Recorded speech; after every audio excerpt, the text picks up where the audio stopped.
రాహుల్ గాంధీ ఏమో పార్లమెంట్లో రోజు జాయింట్ పార్లమెంట్ కమిటీ వేయాలంటాడు. అదాని కుంభకోణాల మీద జాయింట్ పార్లమెంట్ కమిటీ వేయమంటాడు.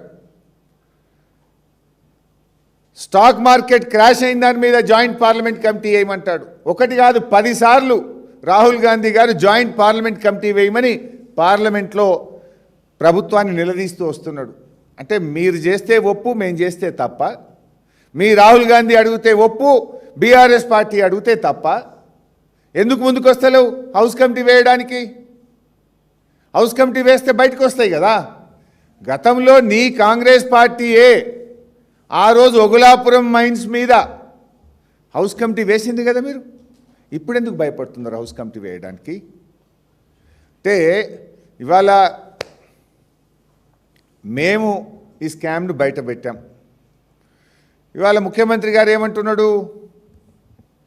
లేలే మేమే బయట పెట్టినాం, మేమే కట్టించినాం అంటుండు. కట్టలే. ఇలా ఏ కాంట్రాక్టర్ ఈ రాష్ట్రంలో పనిచేసినా సీనరీస్ ఛార్జెస్ కట్ చేస్తారు. అది ఆర్ఎన్బి రోడా, పంచాయతీ రోడా, ఓ హాస్పిటల్ కట్టినరా, ఓ బిల్డింగ్ కట్టినరా, ఓ మోరీ కట్టినా ఆటోమేటిక్ సీనరీస్ ఛార్జ్ కట్ అవుతుంది. పొంగులేటి గారు ఎక్కడనో హెచ్ఎండిసిఎల్లో ఒక కాంట్రాక్ట్ చేస్తే దాంట్లో సీనరీస్ ఛార్జ్ ఆటోమేటిక్గా ప్రతి కాంట్రాక్టర్ బిల్లో కట్ చేసినట్టు దాంట్లో కట్ చేసిండ్రు.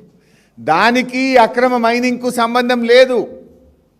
అసలు ఫస్ట్ ఆఫ్ ఆల్ ఇల్లీగల్ మైన్కు సీనరీస్ ఛార్జ్ కట్టుడు ఉంటుందా? మైనే ఇల్లీగలా, దానికి ఫైన్ కట్టుడు ఎక్కడ ఉంటుంది?